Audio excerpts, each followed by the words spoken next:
watching Robin's imitation of Grizzly Adams. So Okay.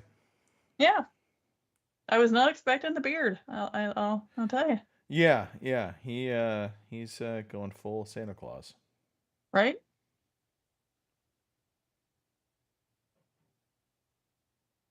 And don't show us live yet. Now I do. Yep. There we are.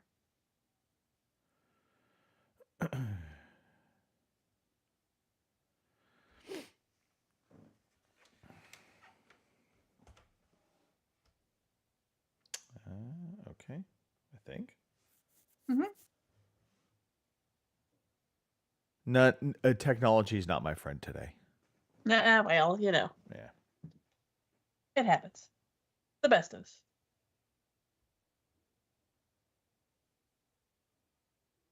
Okay. Now I think I'm set. Okay. Oh, look, and Boomer's already here. Holy Oh. shit. Look at that. He must have heard us in the last show and he didn't show up. Okay, why is it not showing me the chat?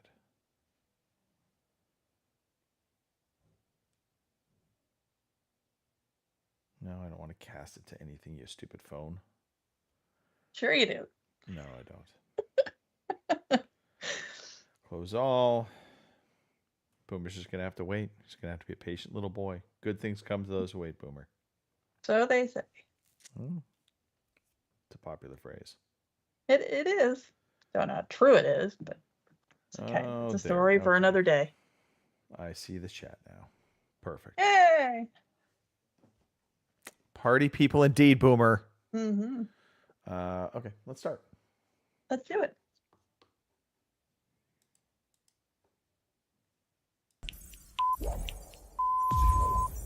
Good evening, ladies and gentlemen. Y'all are listening to the Overseas Connection podcast. Shut up and sit down. Here we go! Would you kindly? I think we're just getting started. Medic! I'm a witcher. I think this is more than you can handle. He sits on his ass all day. Let's do this. Hey, everybody. Thanks for tuning in to episode 817. Good Lord. Holy moly. 817 Overseas Connection podcast coming to you live December 29th, 2024. My name's Greg DeLacy, gamertag Murphy's Law, OC underscore Murphy's Law on Twitter. Also joining me today, the lovely Kim Woods. Kim, howdy, howdy. Yeah. Howdy. Glad to be I stole here. your line. Howdy, howdy. You did, but that's all right. You know. Indeed, you did. You know. There we go. Indeed. I'll throw another one in there. Kim, we're bracing for the new year. That's what this show is all about. We're wrapping up. up 2024. We're getting into 2025. And if you're not familiar with the podcast, the hell basically have you we're a been? video game podcast. I know you're familiar, Kim, but the Well, listeners, they might not be I familiar. mean, we have 800 and some episodes. I mean, by now, you'd think. We have some, but I you never know. digress. You might get the random person coming in. They may not be familiar. So, That's true, and I may have just insulted them and run them off, so I'm sorry. Anyway. Wouldn't be the first time. We insult people all the time. It's part of our shtick. This is true. Right. We are a video game podcast, though. That's the core of what we are. But we talk about life. We talk about all kinds of stuff. Rarely politics, mind you. We never Unless talk about Robin's on. politics. I've loved kids jumping on my lap. Never anything political, Kim, ever. We're going to win so much, you may even get tired of winning. And you'll say, please, please, it's too much winning. We can't take it anymore. Okay. Enough of that. Alrighty. All right. We do this out, Kim, by the way. I don't know if you know this, Kim. Mhm. Every Sunday, even sometimes when we say we might not podcast, we still Right. podcast. Somehow. Yeah, somehow, some way. We Yeah. find a way, Kim. We find a way to do it every Sunday for the most part. Every once in a while, Right. we'll take a weekend off, such as what we should have done this weekend. But I said, you know what? I want to podcast. Yeah. So let's podcast. Here we are. We do, however, have a staple when it comes to the timing of the podcast. We try to say that this, we do try to keep consistent, Kim. It's an important thing. It is. 12 p.m. on the West Coast. Mhm. 2 p.m. in Saskatchewan, Canada, where Kim lives, Right. Central Time Zone. Yeah. Right. 3 p.m. on the East Coast. And the time zone that we're caring less and less about, partly because of UK policy, also because of UK lack of participation. It's 8 p.m. in that time frame. But, we give or take. Yeah. Right. We used to know this guy Pete. We used to know this guy Mark. We used to know this guy Robin. We This don't guy know where named they are Phil. now. Once upon a time, we were promised by a guy named John. I know. We literally got Dear John. We did. It's yeah. So It's a bummer. it is, Anyway, but we do it every weekend, same time ish. Yeah. We do this on Twitch. We do it on YouTube. I've done it other places as well, but for the most part, this podcast only is there in terms of video format.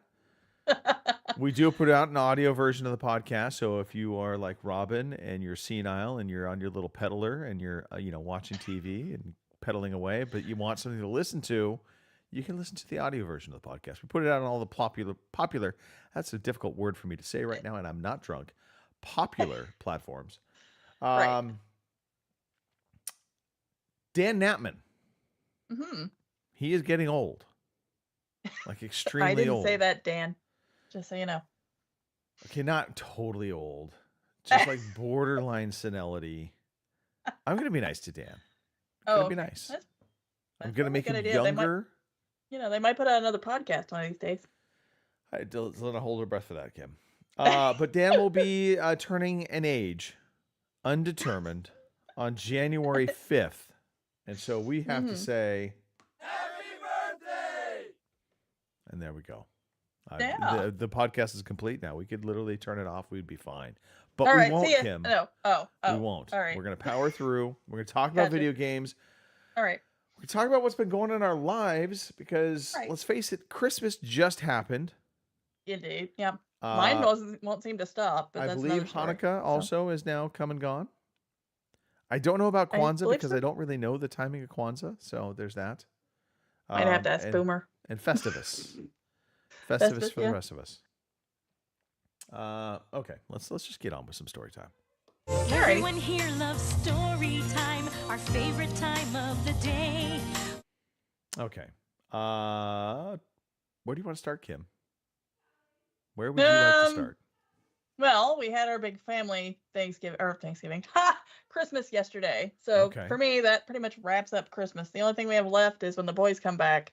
My sister has yet to give them their Christmas presents, so we may do something for that. But otherwise, Christmas for me is mostly over at this point, which I guess for most people it probably is. But Oh, yeah. okay, I have questions now. Okay. So Christmas gifts have not been given yet? Not to the boys because they went to their dad's for Christmas. I mean, I gave them mine Christmas gifts early because, well, I didn't want to wait for them to come back and give it to them. But she hadn't yet, so she was going to make them wait till after they come back. When do they But- come back in like 2025? I mean, at that point, you just No, hold them till next actually, Christmas. yeah, pretty much, right? No, actually, we're going tomorrow to pick them up. We're going to drive to Kansas City and pick them up tomorrow. So they'll be back tomorrow. So All right. Okay. I don't know when she plans, because she was talking about wanting to get together and do like a whole dinner thing and give them their gifts. But I don't know if she still wants to do that because my sister is very she makes plans and then she decides to do something else and then she changes her mind on that. So I don't know for sure what she's got up. Okay. I'm just playing it by ear. But no, the boys will be back tomorrow and she's going to give them their Christmas gifts whenever. So technically way- it's over, but technically it's not. Well, okay. So one, your Christmas is turning like you're like a real life advent calendar. You just open up Pretty another much, day, yeah. you get a Christmas gift. Right. Boomer confirming Kwanzaa not a real holiday. I didn't want to say it because obviously if I say it, I'll be classified, some Nazi term or something. But no, Kwanzaa, it was made up. It's not like tied to any religion. I always thought it was tied to a religion, but it's not. It was created. Now, granted, it was created with the idea of, I think creating a celebration day specifically for those of African American descent. Again, Boomer, if I'm totally wrong, just tell me. But it's kind of like Valentine's Day with Hallmark cards. It's just like they kind of created this day to sell you stuff. Now, I'm not saying Kwanzaa was created to sell you stuff. Don't get me wrong, but it just did. There's not like a religion tied behind it. There's not a religious holiday or meaning. Anyway, I'm going off on a tangent. Okay. Okay, and, So that's the only confirming reason I again. mentioned Boomer anyway, because we had this long discussion about Kwanzaa the other day. So that's the Oh. whole reason I shouted him out. So anyway. And you were afraid to take the plunge on this, weren't you? Yeah, I'm staying away from this. Never fear, Kim. I will step right into the manure. I am not afraid. Usually I'll have rubber boots on, but sometimes no. I'm just there with my loafers, and I just step right in it. Okay, so Christmas it has come and gone and yet to come, basically. Right, pretty much, yeah. At this point. Okay. I'm actually ready for Christmas to be over because I'm ready to take my tree down and shove it all back in the closet and not see it again for another year. So We have begun the tear down process. So inside the house, my wife is currently bringing down Christmas decorations in the house. Later today, I will be taking down the like the blow up Christmas ornaments that are on the lawn, that kind of thing. But I'm gonna leave the Christmas lights up until after New Year's. So that because it's still festive and New Year's is well, and you're better than most people because most people will just leave them up all year long and then not have to worry about putting them can't up do again. that. I cannot. And if you leave your Christmas lights up all year long, I can't call you a communist. Right. It's not really a communist thing, but it's just you can't do it. It's a bad look. It's a bad look. It's kind of a lazy look. Maybe that's what it's a lazy look. Maybe. No I'd maybes be too about afraid it. by the time. There are no babies about it. You drive by the house, you look at it, you're like, oh, it's June and they've got Christmas lights up. That's just. I'm not saying necessarily though that they have them on. They just have them still up because Okay. because I mean, if I had to put Christmas lights up around my house, them fuckers would stay up because I'm afraid of heights and getting my ass back on a ladder to take the damn things down. Not gonna happen. Now, in fairness, there is a workaround on this. Okay.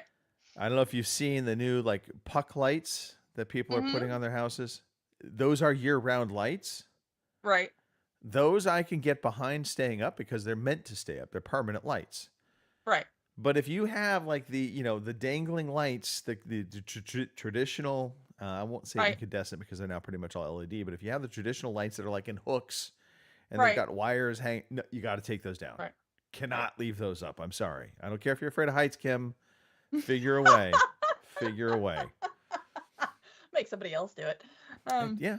No, that's. I mean, there's people literally in this area that their business is taking up and down Christmas lights. They do it every Christmas time. Oh, I'd definitely be hiring them people because. And they charge. They make a pretty penny. Let me tell you. Oh, I'll bet. Yeah. But it'd be worth it to me because, like I said, I hate heights. I mean, I'm scared of standing on a chair and cleaning my ceiling fan. I'm always, it's like that movie was a Vertigo. I have this picture of me like Jimmy Stewart sitting there spinning around in the air, just cleaning my fucking ceiling fan. So anyway, Okay. yeah, now you know. Yeah. No. So Christmas is coming down. Good. I did a lot of traveling over the past, well, I'll call it 2 weeks, and it really was last weekend. So the weekend before Christmas, I left on Friday, drove up to Reno and back in the same day to go get my mom and bring her down. Then my sister and brother-in-law came up along with his mother-in-law. We all went to a very nice dinner at the local steakhouse at our casino. It's called Thunder Valley Steakhouse. Then I took my mom back home the next day. Right. Up and back. So that was Sunday. You guys were podcasting. You were looking at Robin's amazing Santa Claus beard. That is something, I'll tell you. It is something.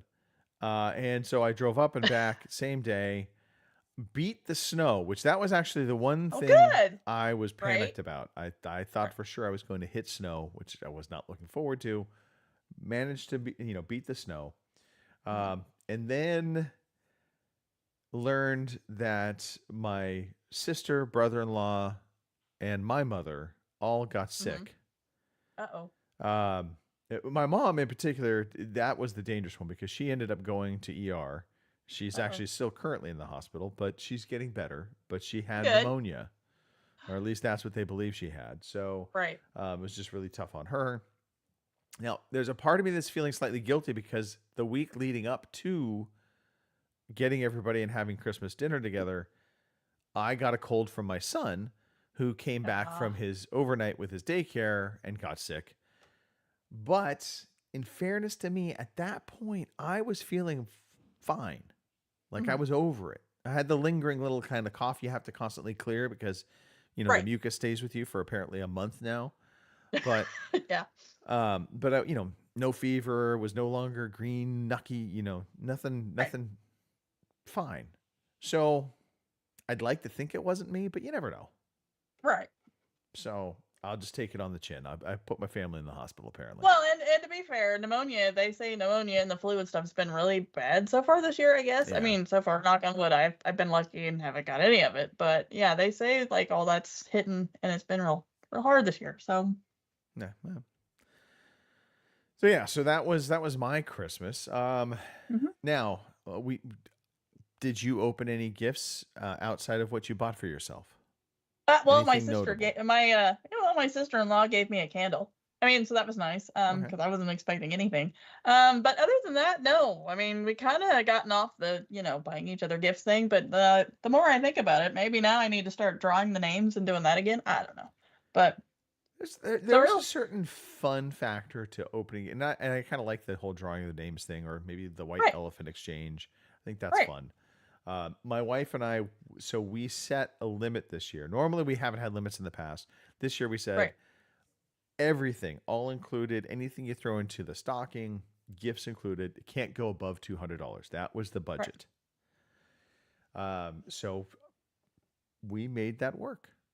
Ah, Got good. everything Yeah, and done. Boomer did get me a gift card for Amazon, which Aw. I in turn got me another Christmas present with. I will tell you more about that when it shows up. Okay. So, All right. yeah, Clearly that's So- some kind of toy. I'm not going to say No. what kind of toy. it is. No, dear All Lord, right. that's disturbing. No, Over my shoulder, if you can see my finger pointing without activating Yeah. my camera, there is now a shiny Geralt from The Witcher 3 in my case. And so know. he got added to the collection. I was very excited about that. That was one of my gifts. and he actually along looks with- like Geralt, not Gerald, his cousin from Yeah, his mother's I side. did say Geralt, did I not? Yeah, I know you did, but remember we were making fun of Thor and Yes. Thor looked like his cousin Dave. Because Well, he didn't look you like know. Thor. No, This- he didn't. yeah. But Geralt actually looks like Geralt, not Yes. Gerald. So I'm I'm so excited. quite pleased with that. yeah. I was gonna, and then then I feel like the gifts took a bit of a turn. Uh-oh. I'm Well, trying to keep not Mario uh-oh. from I jumping mean, up some here. of it I had asked for. So Right. I had on my kind of wish list. On Amazon you can create a wish list. Yes. And cat cameras is one of the things I've been most wanting to see. And apparently I'm getting that now. But I tried to get him to stop. the cat just goes wherever the hell it wants to go. Yeah. Yeah. That's Mario, by the way. Yeah. So, there you Mario, go. you're blocking the camera, Mario. Get out of the way. You're being an asshole, Mario. Well, he's going to show you his asshole in a second. Somebody's gonna say it. Anyway. So Carry I on. put barbecue tools, some NFL themed barbecue tools on my wish list, which I got, and I was very happy about that.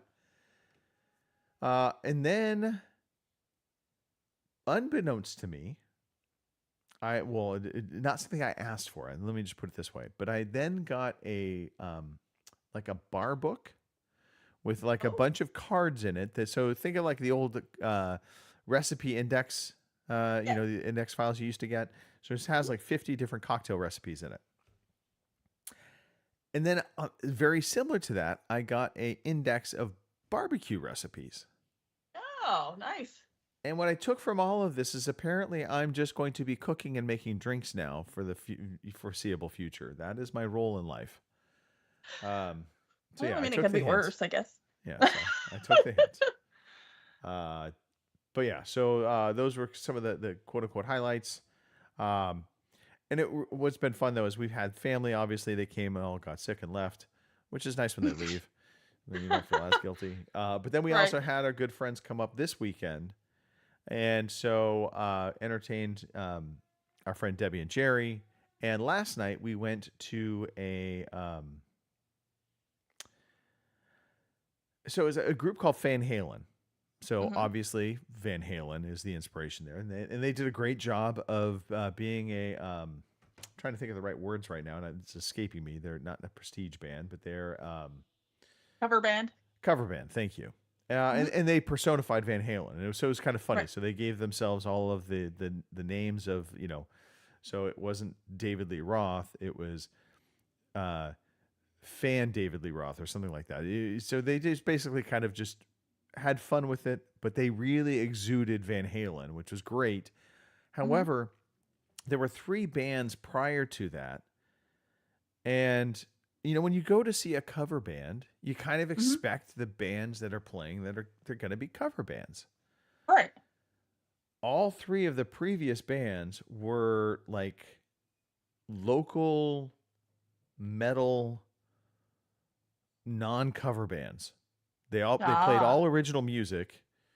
It was pretty much heavy metal for the most part. And honestly not good.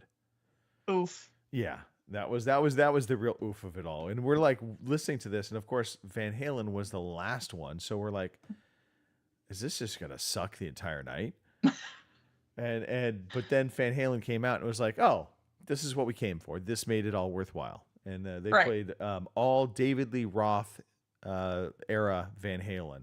So no Sammy Hagar, which was a little disappointing because I do like a lot of Sammy Hagar Van Halen, but the David Lee Roth stuff is good still. So right. Anyway, good. Anything else on your end, Kim? Well, actually, yeah, because I kind of forgot one. I don't know if you can see them over there on my shelf that I still haven't got anything on yet, but there are some tiny cans of Japanese beer. Ah. Yes. Okay. And I mean, they're tiny cans. I mean, they make like I don't know what you would call them, 2 swallow beers, maybe that. I mean, they're tiny. So my brother apparently had been not somewhere. making any comments? I on know, the right? swallow Right. thing. Right. But anyway, that's good. Yes, Boomer, my tribute. brother- Good call. Yeah. Tribute bands. Yes. Thank you. He'd anyway been somewhere and found these things, and he knows I collect like little weird alcoholic things, so he gave those to me the other day, and I kid you not, they're like tiny. And apparently, after doing some Google searching, because I for sure didn't know what these brands were or anything, never seen them before. Apparently, they're for like Japanese housewives while they're cooking dinner, they can have a beer, and this will let them have a beer, but not get drunk. Apparently, so I don't know. Yeah. Okay. Who knew that was a thing? I didn't realize that was a thing, but yeah, apparently. So should we consider you a Japanese housewife? God, I hope not. But anyway, I don't know. Like I said, I'll have to put them next to like a Have you regular tried size one beer yet? can. No, well, no, because I'm afraid of how old they are. Because they're not new, I don't think. So can you imagine what the skunky Japanese beer might taste like? Yeah, but I mean, you have like what, 6 of them? Yeah, I have 6 of them. So Okay. I'd try one. even if they're like, I don't know. I mean, I don't know how old they are. They might be like 10 years old I or mean, something. what's the point of giving you 6 of them if you're not I- going to try one of them, Kim? I Well, mean, yeah, for but would that you in drink? that case, then you But- should just but- have one can of the little tiny Japanese beer can. I guess, but would you drink 10-year-old beer? I mean, that seems a little iffy to me. I think you should crack one open right now. Yeah, I'm about ready to have a 8-hour trip tomorrow to Kansas City to pick up my nephew. Sure, I'll drink a 10-year-old beer. Let's see how sick I get. Good idea. Only good things can happen can come from this, Kim. Trust me. Right. All right. Well, I do think, and I think Boomer would back me up on this. Okay. And you should try at least one Oh. because right. again, you have 6 of them, Right. so they're meant to be drank. That's their But it's- original purpose, obviously. But it's possibly 10-year-old beer. I mean, this isn't whiskey. If it was 10-year-old whiskey, then sure, I'd be all for it. But you don't know these things. no, true. I don't read Japanese. So I don't know what their expiration dates are, but I'm assuming they're not new, because I think he picked them up at like an antique store or something. So Oh, then you Yeah. really have to try them. At least open one up and smell it. I mean, I'm just saying. Okay. Come on. all right, I might do that and just be like, okay, this is what it looks like. But yeah, it's Japanese beer because Yeah. I knew from looking at the cans, which I got a big picture of what they look like on the cans. I knew that it wasn't American beer. So like I said, I Googled it, and that's what they said is these little cans, they make them for like Japanese housewives so they Now, can do you drink know- while they're is there- cooking Is dinner. there a brand on them? Do we know the brand? Yeah. I'm intrigued by this now. I'm just saying. All right. One's named Kieran. Let's see. Let me find the picture Boomer here. screaming, no. Come on, Boomer. Where's your spirit? He's looking out for me. He knows what it's like. Okay, Kieran. Okay, I know that yeah, brand. That's a Kieran, fairly popular brand of beer. right? Ashi, ASAHI. Okay, yeah, Asahi, yeah. Ashi. Okay. Yibisu Not heard of that, but okay. and Sapporo. Sapporo, SAP. very popular. I drink Sapporos all the time when I go have sushi. All right, there you go. That's what they are. Recommend having it with sake, for the record. Gotcha. Because there's two Kierans. Well, it's funny because the two Kierans, one's a little bit bigger than the other, but they're both still tiny. So anyway, I'll send it in the WhatsApp group, and you can. I mean, if you have two Kierans, you might as well open up one of the Kierans. Okay. All right, maybe I'll save that for the next show. Let's watch I don't Kim want her drink in the the ancient. hospital. See, I mean, watch Kim drink the ancient beer that we don't know how old it is. But anyway, so. I again, just a little on the lips. You'll know instantly.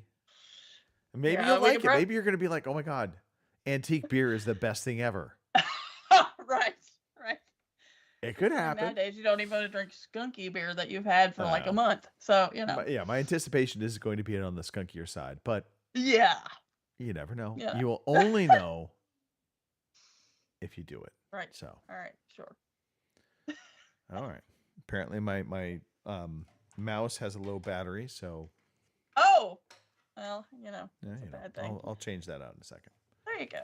But I mean, other than that, I got one of those headset mounts from, I don't know if you've seen them, Hide It mounts. They they've got the deals. You can mount your like Xbox on the wall. Anyway, I bought a headphone mount from them and put that up the other day. So that was one of my Christmas presents to myself.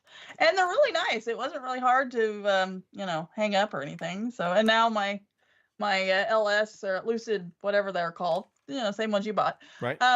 Now they're hanging up on the wall, so now they're close enough to the USB ports on the Xbox or the PlayStation. Now I can charge them up. So yeah, I thought it'd be kind of nice. Other than shoving them in a drawer somewhere, and every time I shut the door, I'm always worried they're going to get caught and get broken. So yeah. Okay. All right. Yeah. Then that was pretty much it for me right now. All right. I think that kind of is it for me too. We anxiously await the report back on the beer. Maybe next show. Next show. You can tell us if you actually had to go to the hospital or not. That would be nice to know. Right. That pumped my stomach. I mean, we were talking about vomit last show. I know, right? So I mean, now it's my turn. Yeah. Yes. Come on, Kim. Just take one for the team. Don't listen to Boomer. He's trying to keep you healthy and safe. Right. Sometimes you just got to go for it, Kim. Trying to keep me from food poisoning. Yeah, it's true. It is true. I mean, I could go out. I mean, they still make these things. I could go out and buy a fresher one and try that, I guess. What's the fun in that, Kim? Come on. I know, right? Why would... This is an adventure. All right. Speaking of adventure, let's talk about our video games. Today I feel like playing computer games. Today I feel like playing computer games. So I think we're gonna kind of transition this a little bit, Kim. So normally we talk about kind of what we've been playing, right? And I feel like this is going to tie nicely into what I was going to talk about anyway, instead of news, because there really is no news happening right now. Right. We just talk a little bit about the games we want to highlight from this past year that we've been playing. Gotcha. And so seems like a good idea. I think that a couple of the games that you've been playing they would still be ones that you would be highlighting. So I thought, okay, well, let's just have that conversation. They're not really game of the year because, let's face it, everybody's individual. They're what you like, I may not like. Certainly, the cat games that you love, I'm probably not going to enjoy as much. Probably not. But then again, my turn-based tactics games, that I've always loved over the years, you probably are not going to like. So, I did buy Baldur's Gate 3, so we'll see how that goes. You know, That's could be it's interesting. a solid game. Solid Yeah. game. All right. So Have you actually finished that game yet, or no? no. I bought it on Steam, so it's on my Right. Steam Deck, and I will say this: I don't like it on the Steam Deck, just because it's such a small screen for that game in particular. Right. That's why I All bought the it on the dialogue Xbox. choices and stuff. It's like, okay. Right. All right.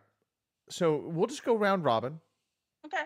You highlight one game, I'll highlight one game, and kind of a little back and forth. Okay. I was not prepared for the list that you have, so I'm going to go first Wow. and Really? make us talk about real quickly Uh-huh. Halo multiplayer.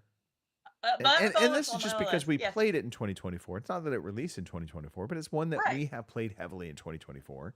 Exactly. And got a That lot was of actually fun my out of it. list, but I didn't copy it and paste it in the notes because, well, I figured we'd get to that. So. Yeah. And so this has definitely been a highlight game for me. Right. A community game. And we play pretty much Fiesta all the time. It's a I love fun Fiesta. game mode. And so It's my favorite. So Okay. All right. no pressure or anything, but yeah, it is. No. And to be fair, I mean, that is the main reason that I play Halo now. And that's probably the reason I like Halo because, before I was kind of but, playing with you guys is fun. So, yeah. It is definitely a game that is, well, okay. If you've not played the campaign, highly recommend Right. playing the campaign because it's a good campaign. But from a multiplayer perspective, yeah, this is a fun game to basically be in a group and just get in some just crazy fun. Mhm. So I agree. Yeah. I wanted to highlight it. We won't cover any more time on it. But it's there. So what we will cover is the first game on your list now. You can talk about this. Go ahead. I'm going to Right. transition over to actually have video of this. Oh, wow. All right. The first game on my list, and really these are no order, but in a way they kind of are, I guess, if you want to think about it. Little Kitty Big City. It came out earlier this year. I can't remember. It was like February, March, somewhere in there. But anyway, and it's like Untitled Goose Game. But for me, I liked it a lot better because it's, well, cats, obviously. Right. And it was cute. I don't know. It wasn't very hard or anything. I mean, my little nephews could probably play this game. Now Tony wouldn't because he's older and it's not his thing necessarily. But some of the little ones would probably get enjoyment out of it. And I don't know. I think it's from a little independent, which a lot of mine are indies this year. But it's like an independent studio. I think there might have only been like 3 people working on it or something. So yeah, I mean, it's on Game Pass at the moment. So if you want to, give it a go, it's free on Game Pass, and I enjoyed it. I mean, I completed it, which should shock no one because there's a cat, and the achievements were fairly easy. So I mean, it's not like I was, breaking my brain or anything here, but I enjoyed it. Like I said, What was the So, Little purpose of Kitty. the game? What's the goal?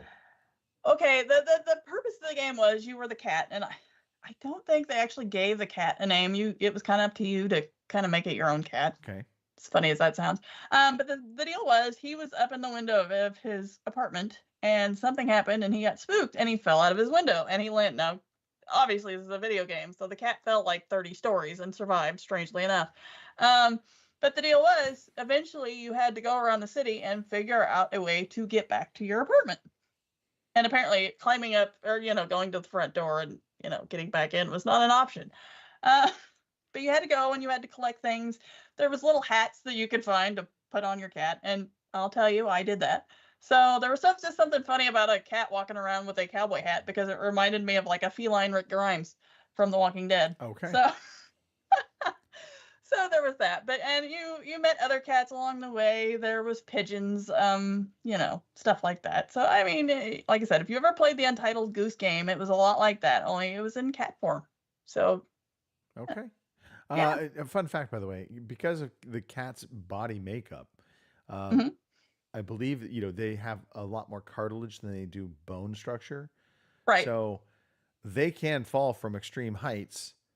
And I guess it's also the way that their spine is kind of designed that Mhm. they will land upright unless it's an extreme situation, more times than not, Right. they will land on their feet. So, and because the way they're designed, they might survive a big fall like that All right. or splat, one of the All two. right. Well, one or the other, yeah. But Yeah, you know. yeah. All right. Little Kitty Big City. Yeah. I like it. It's on Game Pass. Go for it. So. On Game Pass. So for me, I'm going to highlight Orcs Must Die 3. Now, this is a little bit older game, but I played it this year for the first time. This is a palate cleansing game for me.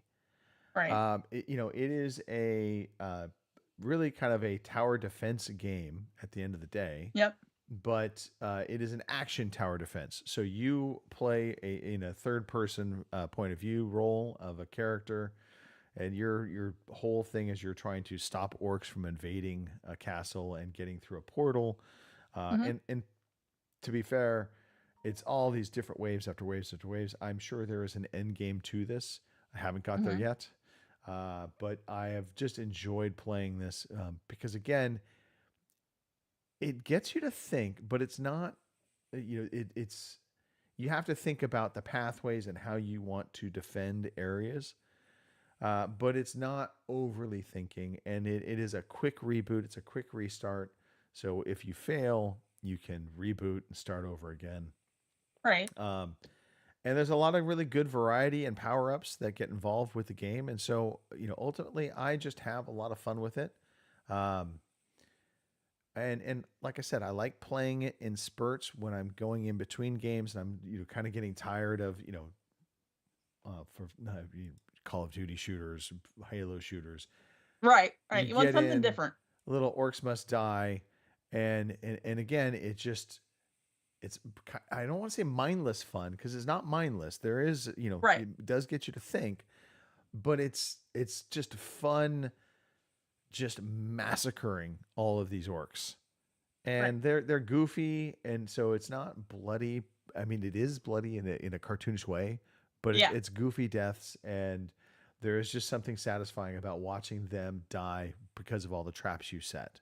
Exactly. Yeah, I played the first one, so yeah, and there you do get sometimes a little bit of panic when you're getting overwhelmed.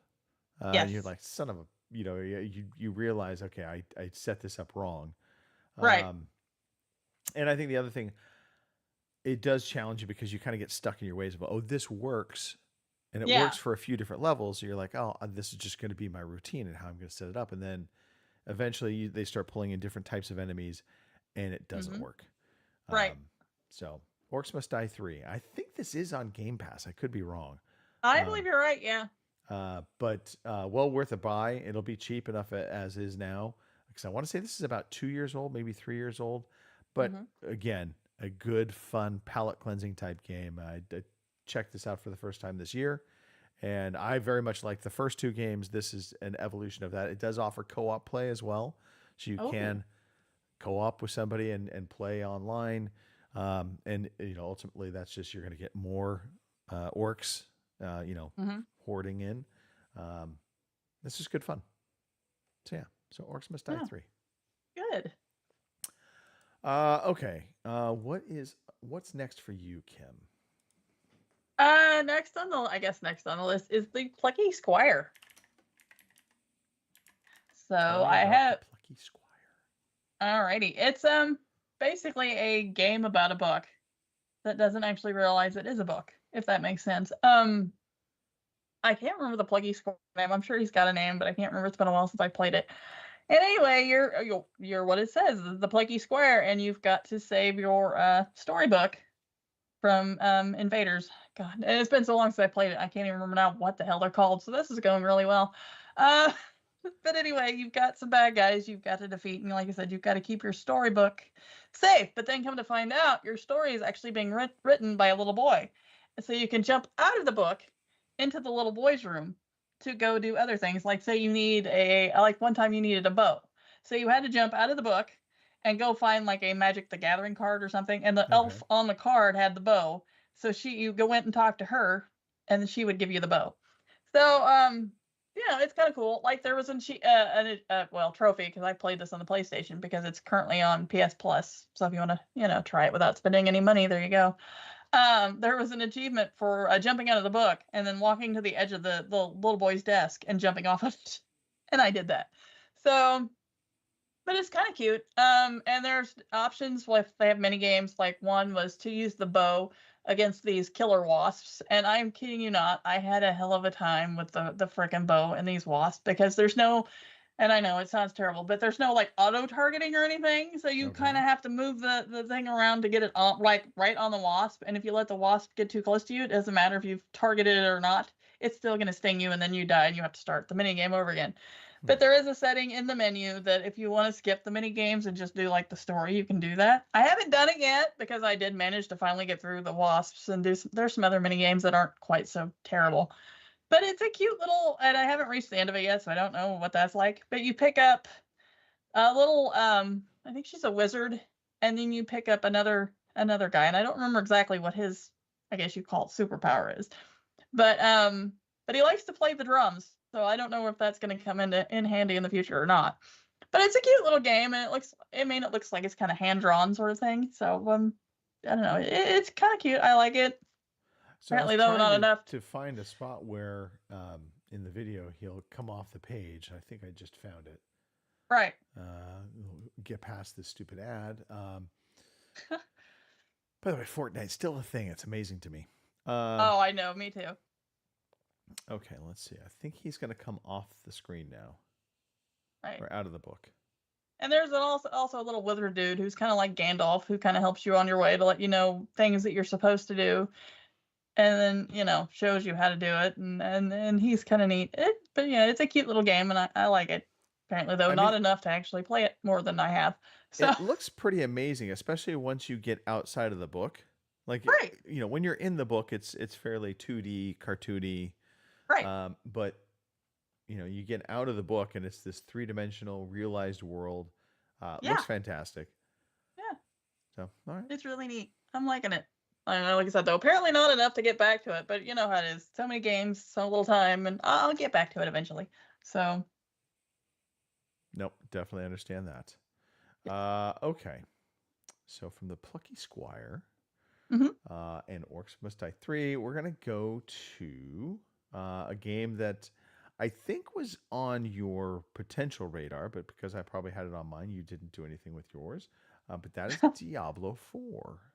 Oh yeah, I totally spaced out on that one. I Yeah. forgot about Diablo 4 to a little bit of a degree. I was kind of like, oh, Diablo 4, that's right. I very much enjoyed this game. I did too, to be fair. And it was the story of Diablo 4. You let my Unfortunately put volume on. Trying to transition up to gameplay. Visually, it looked fantastic, and I thought it was a nice upgrade from the previous iterations of Diablo. Right. But the story, the cutscenes, still had that great Blizzard just vibe, tone. It looked fantastic. It plays fantastic. The story is good. I honestly was surprised this game didn't get more kind of accolades towards Game of the Year.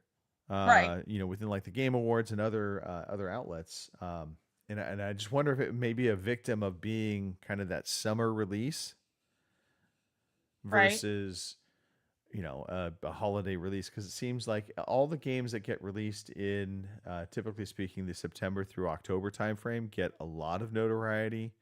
And then kind of the February to March games also typically will get some notoriety just because you'll have one big release in that time frame. But anyway, Diablo 4, it's great. If you like twin stick shooters, hack and slash, it's got some RPG elements to it, but they're pretty light. Right. It's just a fun. I can't call this a palate cleanser because definitely not. The hordes of monsters you slash through, it honestly is tiring at times. And that would be probably my one knock on it is I kind of wish there was a little less just having to mow through enemies and a little bit more of a tactical approach to some of them. But right. Again, it's a good game.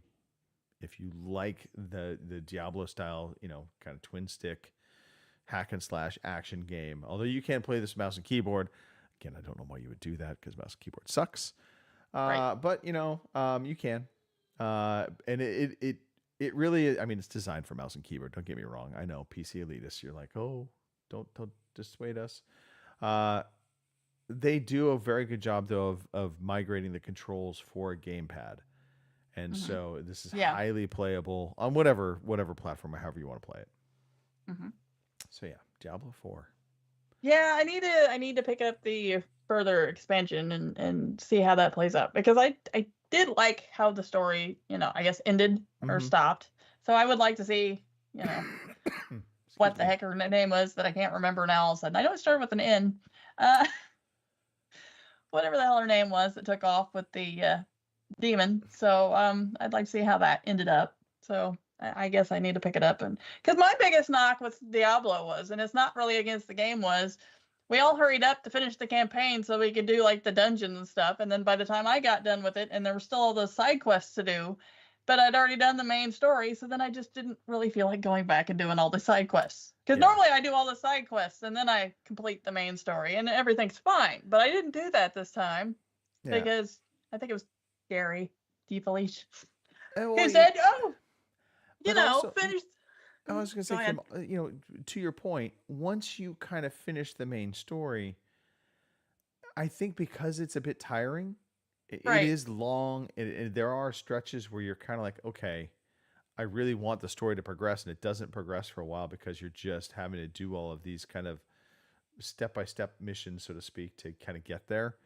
I didn't have a big desire to do side quests at all in this. I started to just mainline the story and be like, let's just get this done. It felt a bit bloated to me. Right. There is a lot, and the map is huge, and it's like it's kind of like playing Witcher 3 and all the question marks. So by the time I got the main story done, and there were still so many damn side quests to do, but I just didn't feel like doing it. So I didn't do that. But I did like Diablo 4. It was really good, and I liked the multiplayer part of it where we'd go and clean out a couple of dungeons and get the loot and that sort of thing. So that was fun. So yeah, I just forgot it on the list because I have a brain of a gnat, and I'd forgot. So well, that's okay. That's okay. You had other games on your list that you actually, yeah. I mean, considering what time I've had this year, I actually played more games than I thought I did. So now I'm going to take some umbrage here because you listed all of my hidden cat games. So, well, they're all basically the same thing. So, I mean, I can't just say, well, I liked Hidden Cats in London or whatever, because they're all basically the same thing because they're all cats. They're hidden, and that's it. So, I mean, I just kind of threw them all in one lump. And it's kind of like you with Orcs 3. Right. Those are my palate cleansing games. Or say, I'm sitting on the couch and I'm tired, but I want to play something, so I'll pull out the Steam Deck, which is at this point become my go-to portable gaming thing. I'll pull out Steam Deck, fire up Xbox or Steam or whatever, because they're everywhere, and I'll play one, and I'll sit there for half an hour, whatever, just finding cats. And by the time I'm done, I'm ready to go to bed, and I'm happy with myself. So, and they're ridiculously cheap. If they're not free, you can pick them up for a couple of bucks, which is good because, like I said, normally it doesn't take me but maybe an hour to get all the achievements of the damn thing. So I was just gonna say, so that was my question. How long would you say it takes to get through one session? Yeah, I mean, if I'm sitting there and that's all I want to do, it would probably only take me maybe an hour. An hour, maybe a little more. It depends if you want to do all the because they'll open up depending on they've got special cats hidden throughout the map. I think they're like the developing team's cats or something like that. And if you find them, they unlock other I guess you call them maps to go, and you find the cats on that map, and those don't take very long either. So I mean, probably, I mean, if you did it from start to finish, probably an hour, maybe less. It just kind of depends. Okay. So, but I've played enough of them that I've kind of got the formula figured out, so it doesn't take long. But that's my palate cleansing game, I guess you'd say. Or the game where you've got 15 to 20 minutes, you're kind of tired, you don't really want to play COD, or you don't want to do this, that, or the other. So I fire these up, and that's what I do. Find a hidden cat. I just found a cat. See, there you go. So And like I said, they're free or like super cheap. So I mean, you're not breaking the bank. Okay. So, all right. Yeah. Let's see. What do we have here? So I think both of us would have at some point probably talked about Call of Duty Black Ops. Mm-hmm. Yes. That so- was my Halo game, I guess you'd call it. So yeah. Now, so so here's a question. Okay. I feel like you have to kind of treat it as almost like 3 separate games. Right. Because there's zombies, there's the multiplayer, which it's different from zombies. Right. And then there's the story. Yeah, their campaign. I like the campaign, but I still haven't completed it. I don't feel I haven't either. compelled to complete it. I haven't completed it either. And then I'm like, well, okay. And then there's the multiplayer, which I don't hate. Right. But I haven't felt vested. But I feel like Call of Duty Zombies is really like that's the kind of home run. Right. And it's the one that I enjoyed the most out of all the different gameplay mechanics that we did when we were playing it. Zombies to me really stuck out as being like this is something I want to come back to. I want to play it, and I've come back and played it solo, play it with you guys. So I feel like it offers that just fun variety. Right. And I mean, there are, I don't know, you call them side quests to them or whatever, and you can choose to do those, or you can just choose to do the waves of zombies. So, I mean, so there's some variety to it if you want to go that way. So, yeah. So Call of Duty, look, it's a great package if you're looking for. I mean, pretty much everybody out there knows about Call of Duty at this point. So, right. It's not like it's an unknown quantity, but right.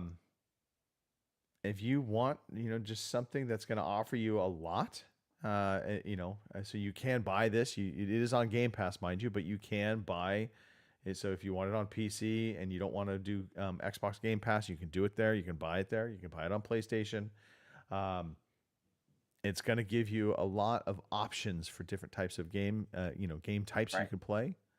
If you like the single player campaign stuff, it's a really good campaign. I can't knock it.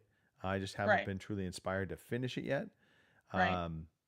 But the zombies, I think, it's the shining star for me with when it comes to Call of Duty Black Ops 6. Yeah, it's funny you say that because me and Boomer was even talking the other day. We haven't even played the multiplayer as much as we've played the previous 2. And I don't know if it's just a case of we were burnt out. Or what? Because I mean, we hit what was it, Modern Warfare 3 and the one before that like super hard, and that's we'd play that for hours on weekends. But this one, and it's not that it's bad necessarily. I think we just have a case of COD burnout, and that's it. But I definitely think we need to get some more zombies in at some point, and because it was fun. I Extra don't life. know if they've released a new map yet or not, but I actually I would also welcome. One they more map, I think would be a nice. There's variety. a French map, and I can't remember what the hell it's called, but they just released it here a couple of weeks ago. Okay. Well, I haven't played it yet, so I don't know what it's like, but I think there is a new map. So okay. Yeah. But COD is always fun with friends. I don't necessarily want to play it by myself unless it's a campaign, but it is fun with friends. So. Okay. There we go. All right. I think I incorrectly pulled up. Uh-oh. No. This is your next game on your list. So you go ahead and introduce that one, Kim. Gotcha. That would be Have a Nice Death, which I was not expecting to like at all. But it's sort of like if you took the TV show The Office and made a video game out of it, but you were death. If that makes sense. Yeah. You're death. You've been on vacation. You come back to find out that your minions or your underlings, whatever you want to call them, have not been running the company well. So now it's up to you to go out and gather all the souls that have escaped and bring them back and make everybody scared of death again, because right now your underlings or your minions have made it to where, well, everybody's laughing at you. So. Okay. Yeah. It looks like it has some good humor to it. It does. It has some pretty good, like I said, office type humor to it. So I'm enjoying it. Like I said, this is also another one that I've started and not finished because, it is so many games, so little time. But I do. It was enough that I bought it, and it's on, I don't know if it's still on Game Pass or not, but I liked it so much when it got on sale, I bought it. So, but I enjoy it. Like I said, there's some dry humor, office type humor to it that if you're into that, I'm sure And you'd is like it it. so? It is a side-scrolling 2D Yes. platformer. Mhm. Is it like a Metrovania, so you're backtracking a lot on the map, or is it kind of more just you're constantly moving forward? I think, well, it's a little of, I think it's a little of both because you can backtrack a little bit, but I don't think you can go like all the way back. So if that helps any.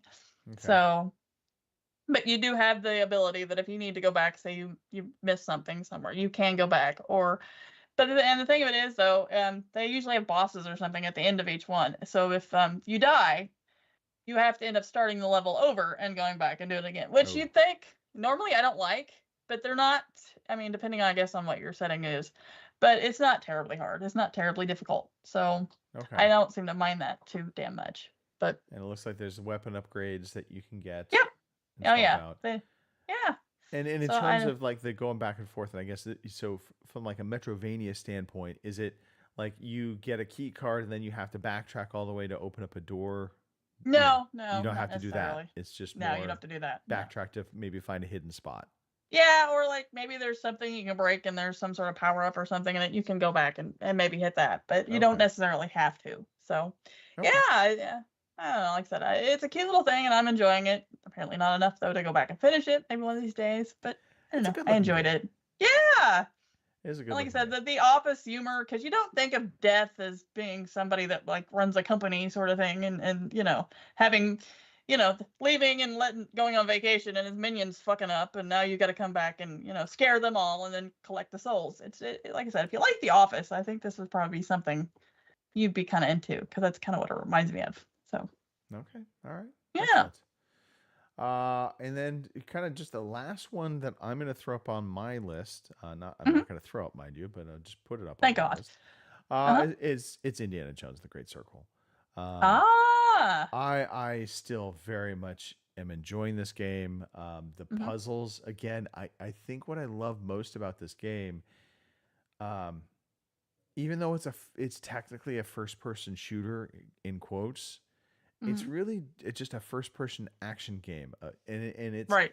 puzzle solving intelligently, but they're not like super difficult. You just have to stop and think about how to solve the puzzle or clue in on things. And so I'll give you a prime example.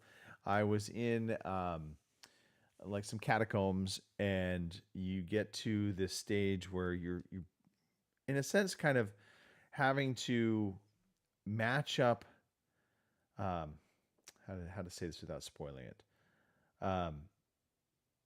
You have to position levers to match some visual clues.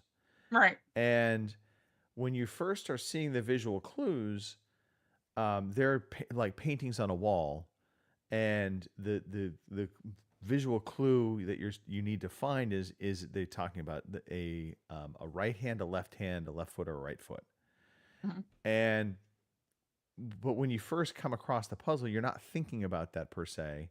You just know that the visual clue of this painting is going to help you position one of these levers.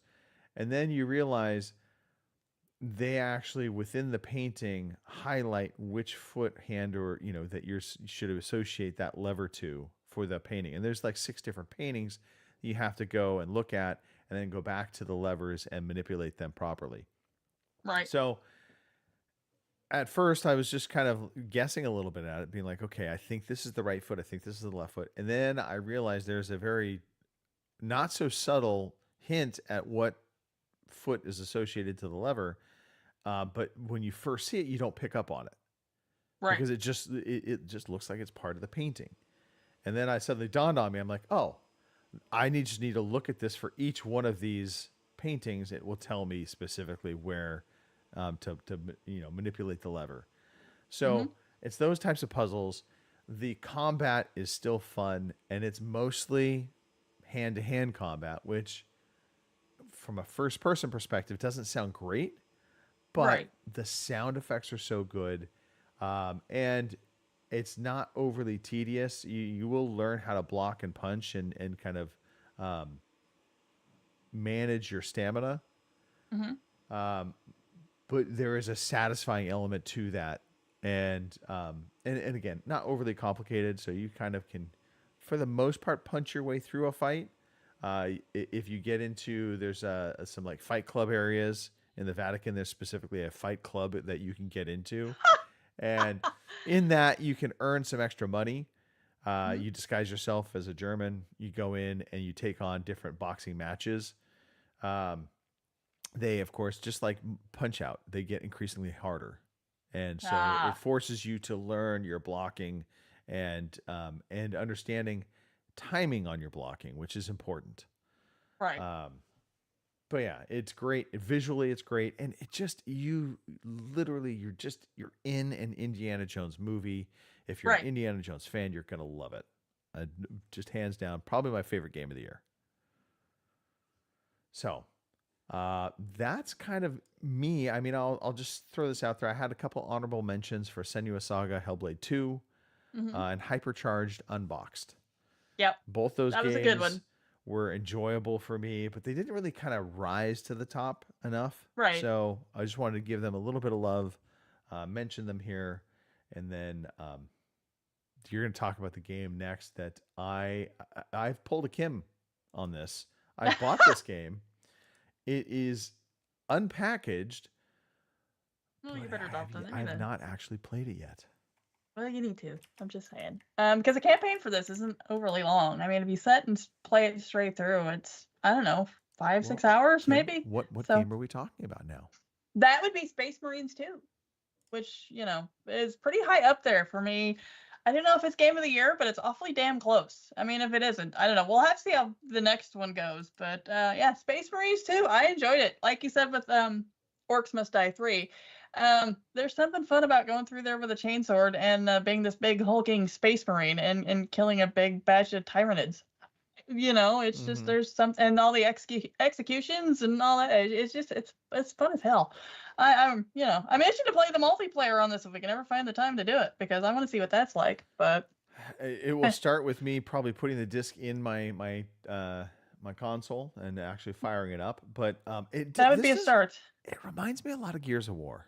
Yes. And I've been trying to get Boomer talked into, picking it up too, but so far I haven't any luck. But, hint, hint, nudge, nudge. I'm just saying, you probably got some Christmas money burning a hole in your pocket. Anyway. Boomer's probably like, well, Greg hasn't fired it up. Why should I? Probably. But yeah, I don't know. It's just, I loved this game from it just did. I need to go back actually and find some of the collectibles, or what you want to call it, because there's some data slates in there you have to find, or tablets, or whatever you want to call them, and I didn't find them all. Come to find out, there's like 32 of the damn things, and I think I found like 6. Okay. So I'm gonna have to go back and do that. And you can go back after you've played the campaign, and you can select different areas of the campaign to redo or whatever. So now, in terms of the weapons and things like that, is there any kind of customization or upgrades, or is it? Okay. Is it to the weapons themselves, or is it just like abilities? Well, they're like cosmetic, I guess you'd call them cosmetic upgrades. You can make them look different, and you can even do that with your armor, because I bought like the deluxe edition or whatever, so it comes with some different cosmetics for your armor, and you can change different weapons. Like, say if you don't want the chain sword, there's an actual like regular sword, and there's a knife if you want to do that, or a big old hammer. I mean, if you want to run around with a big old hammer, you can do that. And same with the guns. There's different pistols, there's sniper rifles, there's a whole variety of things. And I mean, I'm not big in Warhammer. Like, I don't know what all is going on, but it is pretty neat if you sit back and you listen to some of the history on it or whatever. I've even started reading some of the books. So, but it is, I don't know, there's something about being like a ginormous dude and a bunch of armor, and occasionally get a jetpack. So that's kind of fun. Like I said, slaughtering the hell out of these freaking aliens. It's just, I don't know, it's satisfying, and I had maniacal laughter the whole time I was playing this freaking campaign. So there's just something satisfying about firing up that fucking chainsword and going through a group of these things and just hacking the bits right off of them. So. Oh, I mean, again, it looks amazing. Shame on me for not having fired this up yet. This will definitely be part of I know what that's like. There you go. Well, that's the important thing. Get to it eventually. I mean, I went back and I've started playing the first one again. So, and that's Orcs and not Tyranids this time. But still, I don't know. It's just there's something satisfying about it. Or I'm just bloodthirsty. I don't know. So.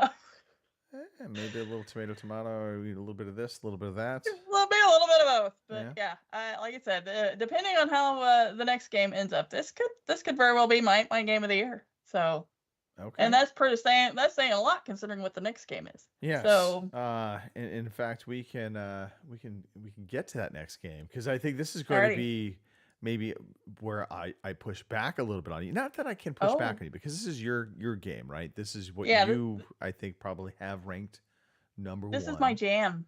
This is your sort jam. of. Yeah. But I did find some disappointment with this game. Right. And I mean, I can't disagree with some of what you said. And that game being Dragon Age, the Veilguard. It's Dragon Age. I definitely like it better than 2. Which is not saying a lot, because I didn't like 2 at all. Yeah. 2 was probably the worst. Right. And I mean, I know there's people out there that love 2, and nothing against you on that. It's just, I don't know. I couldn't click with it for whatever reason. I don't know if it's because they hurried it out because of everybody liking the first one. I don't know. There's just something about it. I couldn't click with it. So, well, if I remember correctly, Dragon Age 2, they transitioned to the action approach. So, like Dragon Age 1 Dragon Age Origins had very much kind of that, still had that, I don't want to call it turn-based, but it had a bit of the turn-based vibe. Right. It wasn't turn-based, but you had your party. It was isometric kind of view, and it was a fairly pulled out view. So you kind of, it had that traditional, Dragon Age, BioWare, RPG kind of vibe to it. And then Dragon Age 2 came out, and they made it this third-person action-y RPG. Right. And reuse dungeon assets up the wazoo. So you just always it was felt the same place all the time. Yeah. You didn't act like you were going anywhere different. So and I think that was the big bugaboo on the game, right? That was the biggest offensive component to it. It was just like they just rushed it. They didn't make it feel like it was a game worthy of a $60 purchase. Right. And I don't know. I just couldn't get along with the companions. That was another thing that kind of threw me out of it. Because normally you can find at least one that you kind of, you kind of vibe with or whatever. Right. But and that one, they're just, I don't know, didn't like any of them. All right, so we'll fast forward to Veilguard. Yes. This is, I don't know. I thought I like it. Yeah, there are some things in it that I think they smack you on top of the head with that maybe if they hadn't have been so heavy-handed with it, there wouldn't have been as much backlash over it. And I get it. I don't know, like I said, if they'd been a little lighter with it, I think it would have went over far better than what it is now. But I do get where people say they kind of hit you over the head with it. I understand. But at the end of the day, it's still Dragon Age. It is far, like in my opinion, it's far better than 2. It's a lot more like Inquisition, only the maps aren't as big. There's not as many side quests, or like you have to go find 1,500 elf fruit plants, or there's nothing like that, which is nice. Because even towards the end of Inquisition, which I love dearly, but I got really fucking tired of finding all that elf fruit. It just got bad quick. So, I don't know. I'm probably halfway through. I think I'm on chapter or part, I don't know, what is it, part 9 or whatever. And there's like 13 parts or whatever, acts, I guess you call it. But, like I said, I'm digging it.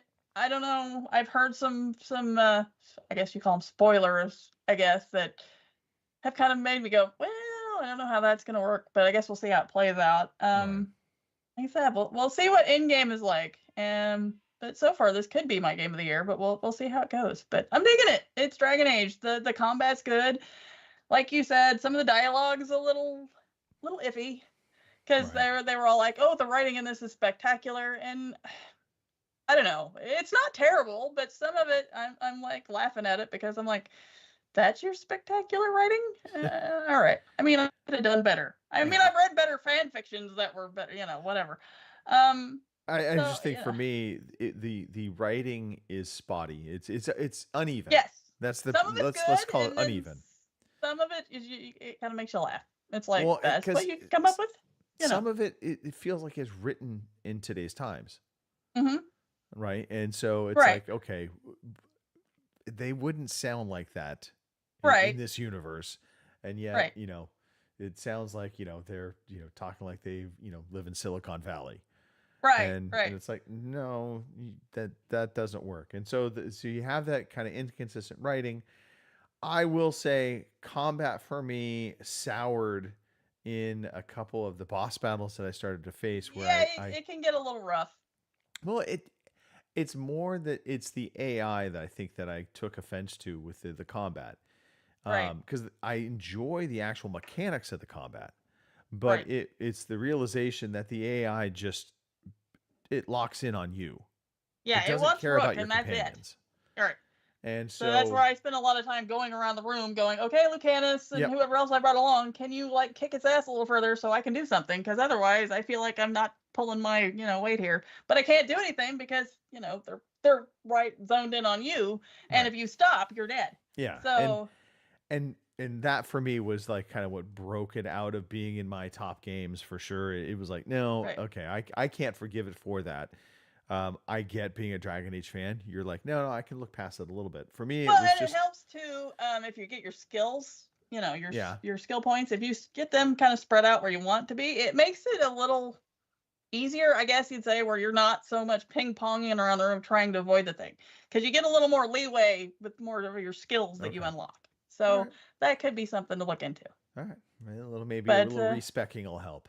Yeah, well, that could be too, because I ended up going for like an Antivan Crow sort of thing, and then that way I can like jump out of a window and like hit the thing with a arrow from however far away, and I mean it like slows down and you like can pinpoint on it, and that helps a little bit because you're not just stuck Right. trying to run around trying to stab it in the back or whatever you're trying to do. So that helps a little bit, but yeah, I get you there, because there was one, I don't remember now if it was a Revenant or what, and we were in this tiny ass room and there was nowhere else to go. And there was, I think it was Lucanus and maybe Emmerich or Niv or somebody. And all I could sit there and do, and they're like, stay in cover. And I'm like, there is no cover. There's nothing. And all I could do was go back and forth because I could go up, I could whack it a couple of times, and then it would turn around and it would target me, and then I'd be dead. And I'm like, okay, so I'm just gonna have to spin around the room and hope that you guys can, knock it down a little bit so I can come back and do something. I don't know. That doesn't scream hero to me, but yeah, I guess you do what you got to do. That's fair. That's fair. So yeah, so All no, right. I get that. Like I said, some of the stuff, like the transgender stuff and whatever, they kind of hit you in the face with, and I think they could have did a little better job, not quite just smacking you on the head with it. But I get it. It's the time we live in. Whatever. It doesn't screw up the game for me. I'll put it that way. I've been waiting for this game for 10 years, so Yeah, I'm I've willing been to patiently overlook. waiting. Yes. Yeah, I'm willing to overlook a little bit of it, but like I said, I haven't hit in game yet, and there's some diehard Dragon Age fans that are apparently more diehard than I am, and they're like completely pissed off about what happens. So I guess we'll see. So, We but shall I'm see. enjoying it so far. I mean, like I said, I think I've got over 100 hours into it already, and it's only been out since Halloween. So, I mean, that should tell you all you need to know right there. So, but then there's other people that are on like their 6th playthrough, so I'm apparently slacking a little bit. Time So, to mainline that playthrough, Kim. I guess. So, Well, okay, so we'll wrap up on Dragon Age Veilguard. Again, yeah. I think if you are a Dragon Age fan, Right. it's definitely worth your time to investigate and try and play Yes. the game. I think don't expect a perfect game. I guess that's where I Right. will just throw that out there. I mean, it's a bit yeah, I inconsistent mean, for me. You're right. enjoying And don't it. believe That's all all that the matters. people on YouTube that are reviewing it and saying it's awful. I saw that and I'm like, you I know think what? it's They'll awful. go I think into it looks really good. it does look It's really it's good. it's a unique visual style. Right. Not cartoony. No. But there's this like almost like a hand drawn kind of vibe to it at times. Right. But it looks great. It plays very smoothly. Yes. And I do think the upgrade trees and things like that you can work through are well. Mhm. They're done well. I like Yes. the fact that you can kind of assign a visual look to your character, Mhm. even Yes, if you have you- different armor on. Mhm. And so that's always a nice touch for me, because that's one of the things where you get a cool looking set of armor. You're like, I want to just wear this. And then, 2 minutes later in your typical RPG, you find better armor that But looks it's ugly stupid. or And you're yeah, like, right. Or it's all like mismatched and you look Yeah. weird because like when you first start Veilguard, you get this helmet that's got like antlers on it and all sorts of things, and I'm like, but then they're like, you don't have to look like that. I'm like, really? You can turn the helmet off. You still Yep. technically have it on, but you don't see it. And I'm like, Right. score. Yeah. Nothing worse than having blue shoes, yellow pants, and then a green tunic. It's like, oh. Right. So, Yeah, all right. I'm like, Lucanus, don't look at me right now, but I'm telling you what, later on I'll look fine. Really.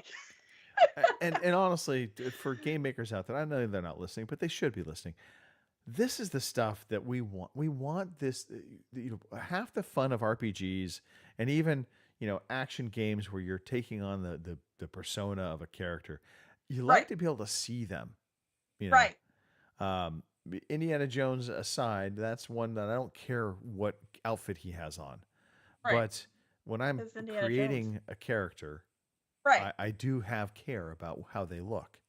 Yeah, So. if you're making a pixelated version of you, I care what I look like, so, or at least a little bit. Yeah. Yeah. The more I can make it me, at least in my, because I know there's other people that are like, oh, well, I do it, whatever.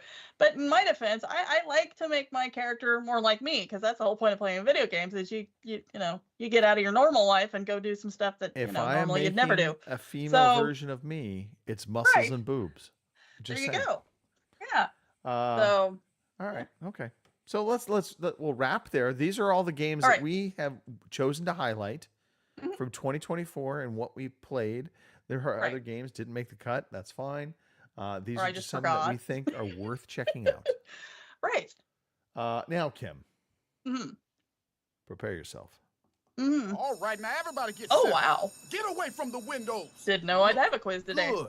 It's time for the quiz. Yeah, you know what? Oh, too bad. Tough. All right, Kim. And if Boomer's still awake, he is welcome to chime in on this. But this is testing your gaming knowledge, Kim. We're going to play Metacritic Madness. All right. Going back to the year 2016. All righty.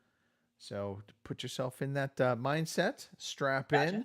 And we have 3 games from 2016 that I'm going to ask you to guess the Metacritic score for these games. I believe you have played at least 2 of the 3, possibly all 3. We'll start with the first one. Now, this is the PC version of this game. It was available on consoles, but Oxenfree. Oh, nice. I like this game. Oxenfree on PC. What do you think the Metacritic score was for Oxenfree? Another game that I would recommend. I haven't played the second one yet, though, so I don't know what it's like. But I do have it. Oxenfree. I really enjoyed this one. I'm going to give it an 88. 88. All right. 88 is that's a solid score if in fact it wasn't 88, but ironically it was actually an 80, Kim. I'll be damned. Yeah. It didn't get as much love. Now, I don't know if that was the PC version. I didn't bother looking at the other console versions, what they got, but I mean, 80's still good. Still a very good game. Yeah. I mean, it's better than but 43. Didn't get as high as I thought it would. No. No, and I liked Oxenfree because it was kind of creepy and I don't know. I just enjoyed it. Okay. It was neat. All right. Yeah. Mo and Boomer says 80. So Boomer got it on the nose. Totally. Well done, Boomer. Glad to see you're awake still. All right. We're going to transition to the next game. This one I know for sure, Kim. I'm like 99.9% positive you played this. Forza Horizon 3. Probably. For Xbox probably a little One. bit. Yeah. All right. So this is the 3rd iteration of the Forza Horizon series. What Metacritic score do you think Forza Horizon 3 got? Now, if I remember correctly, this is the one they had, I think, a Lamborghini on the cover. It's a yellow Lamborghini. At least that was on the demo. I remember seeing it like driving along like a beachfront. Anyway. I'm going to go with 90. 90. 90, yep. Okay. 90 is Kim's guess. We'll see what Boomer comes in with. Forza Horizon 3, Xbox One, 90. It's a pretty solid guess, Kim. It's a pretty solid guess. It's 91. Oh. Yeah, you were not. Boomer far also off. guessed 90. So there you go. I think he's cheating off my paper or something. He might be looking at your papers. Boomer, eyes on your own paper, please. All right, the last one, and then this is going to be an interesting one because I don't know if you played this, Kim. I was actually very excited for this game when it was announced. I loved the original Homefront game, and they came out with Homefront: The Revolution. Mm-hmm. So I remember it. this came out on consoles, it came out on PC, but we are specifically talking about the PS4 version of this game. Kim, what did the PS4 version of Homefront: The Revolution get? I'm going to go 85. Kim, you're saying 85. 85. I would be curious to see if Boomer's copying you again. I'm just saying. Boomer, if you are copying Kim's paper, I don't recommend it. They're probably not. No. Now, the PS4 version was the lowest scoring version of this game. Right. The Xbox version scored 1 point higher, and the PC version, I think, was 2 points higher. But 48. Oh, well, I knew one of those did bad. I just didn't think it was that bad. Holy shoot. Yeah. Wow. Boomer did copy your paper, but he was smart, and he was like, "Oh, I won't make it He the bumped it up a exact couple score." points. Yeah. Yeah, a couple points higher. Yeah, no, 48. It was panned hard. Oh. I remember it had a bunch of network issues, and it was an online only experience. Ouch. Whereas the previous one had kind of this campaign to it, and Right. so yeah, it did not fare well. And I can No. safely say it was not a good game. I tried to play it and enjoy it, and Right. just could not get on with it. It was just god awful. Obviously at 40 something. So yeah. Oof. Well, aiming and even the mechanics of the game felt sluggish. They felt off. And that comes from the original Homefront being something that I very much enjoyed and thought, wow, if they could just make another version of this, iterate on what they've created here, this could be fantastic. Right. And no, it was definitely not a Call of Duty killer. Well, all right. it's seeming that there isn't much that is. I mean, I guess unless you want to look at Fortnite, I guess, but I'm not They sure keep that's in the trying. same boat. Yeah. Okay. Well, Kim, congratulations. You just won Thank the you. Metacritic Madness quiz for this week. Woo! Yes, pat on the back. I see we have no game releases for the week. I see a big No, and I zip. didn't really look. So. Okay, well, but you I know know what? as of the last week that they didn't have anything either, so I didn't figure they'd have much. So. I can't imagine anything's really happening. So, Right. This coming Wednesday, Kim, it's technically going to be New Year's. Right. I just might be around for some Halo on New Year's. Just saying. Yeah. Be the most exciting thing I've done on New Year's. So there you go. Okay. Any plans for New Year's Eve, Kim? No, probably not. I mean, I did buy a new bottle of Jack Daniel's Tennessee Fire, which is the cinnamon Jack Daniel's. So I mean, there's that. There might be some drunken gaming going on. I mean, so this was something we did more as a kid. So when New Year's would hit, we would go out to the front door, we'd bang pots and pans, and we'd go, Happy New Year. We don't do that anymore at all. I almost feel like it's bad because I'm going to wake up my neighbors up. Now, I don't know if you have local neighbors to you, so it may not even make sense to do it where you're at, but right. I feel like maybe you should just, walk outside, bang the, Well, I mean, we do have, every once in a while lower the window and kill a raccoon off our front porch. And so far, they haven't raised any fuss about that yet. So I'm not sure pots and pans would bother them any. So. Okay. Yeah. So New Year's plans. For us, it's gonna be low key as well. Stay in, probably make a fun New Year's dinner. Traditionally, we try and get Alaskan crab legs. Right. Which are awesome. If you've never had them, highly recommend them. They're a bit expensive, but worth it. I don't like. So here's a funny thing about me. When it comes to crab, one, I'm spoiled. I like big crab legs that are already cracked and cut open for me, so it's just easy to pull the meat out and just enjoy it.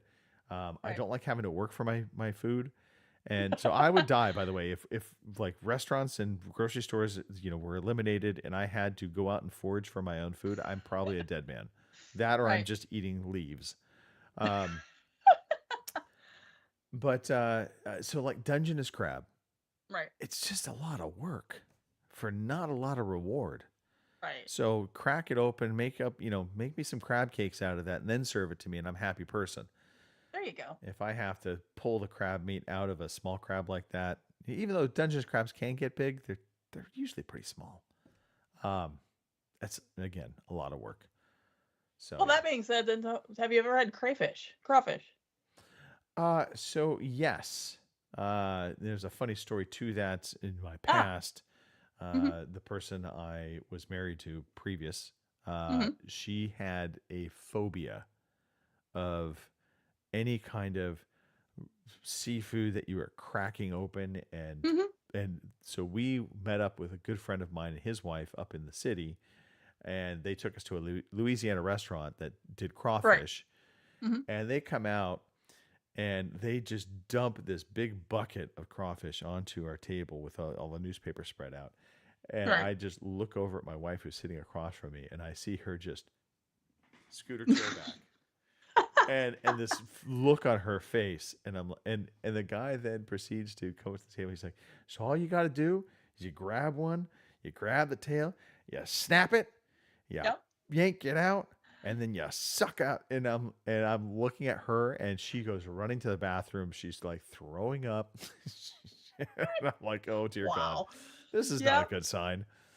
So yeah, nice. Forever, whenever I hear about crawfish, I think of that moment. But yeah, no, I'm more of a shrimp person. At the end of the day, that's the shellfish I like the most. I like shrimp. Yeah, it helps I don't have an allergy to it. Right.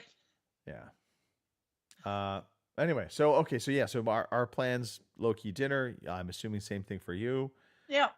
Do videotape if you pots and pans the raccoons. Okay, I will.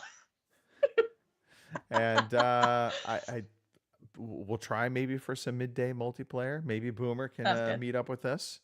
Yeah. And it doesn't have to be Halo. We could do some zombies again. Sure. I think that'd be fun. Yeah, I'm game. Okay. Well, Kim. Yeah, great. We post this podcast every week. We're going to do it again. Come tomorrow. There'll be an audio version of it out. We do have a Twitter account. You can email the show. That's all in the notes of the podcast when you see it. But most importantly, Kim, do you have anybody you want to shout out outside of Boomer? Okay. We need to wish him a happy Kwanzaa. Will do. Love you, Boomer. Yeah, just everybody, 2025 is around the corner, so hopefully we'll have a good year this year. I mean, I can't say 2024 was a bad year by any stretch, so, but there's always things that can be improved upon, as always. Yes. So let's hope 2025 does that. So have a good year, have a safe New Year's, and thanks, Boomer, for showing up. Over to Greggles. So. All right. Well, thank you, Kim, for showing up. Again, this was a bit spontaneous. We weren't sure we were going to do a show this week, and I just pulled this one out of the hat. Speaking of my hat, my Chargers won yesterday, but your Chiefs won on Christmas, so we did. You guys have secured. It was a good game. Yeah. I mean, it wasn't like a one-score, close, no, you heart guys attack took game. care of business. We did. You exposed the Steelers for being a bad team, which I love. Yeah. And me too. Yeah. Sorry, Martin. Yeah. Sorry. By the way, Martin, a Steelers fan. Who would have thought? But then again, Phil is a Titans fan. I don't understand how these people get to be fans of these. Anyway. I don't know. My cousin's a Steelers fan, and he's always a big, hardcore Steeler guy. And I had to laugh that, when the Chiefs won. He didn't say anything the rest of the day. So you should just text him randomly. Let's ride. Let's ride. Right. Okay. So yes, thank you for showing up. Sure. Shout out to Boomer and all the people who have lumped in, I'm lumping you all in together. You've shown up for the show, throughout the year. We very much appreciate the community. We love our fellow gamers. So looking forward to 2025, doing more with the community, hanging out, having fun, and just talking trash and talking just life. Right. I will say this also. As we put 2024 behind us, obviously, Kim, you and I both were affected by loss. I know many other people have been affected by loss. So, to that, hugs to all of you. We love you, everybody. Life is tough sometimes, so don't forget you have friends. Talk to them. We're here to support you, and you will do yourself a huge favor by just talking. It's helpful. Okay. On that somber note, have a great rest of your Sunday, Kim. And you too. Everybody, Happy New Year. We'll talk to you next year. Bye. Thank you for listening to the Overseas Connection podcast.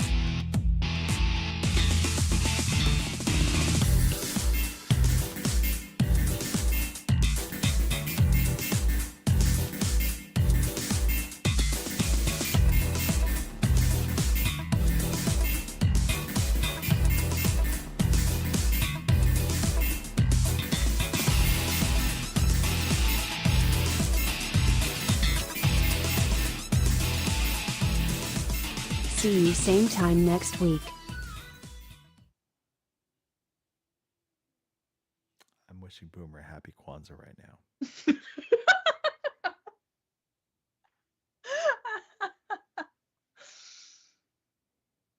Although I just said happy Kwanzaa, so that joke fell flat. Damn it.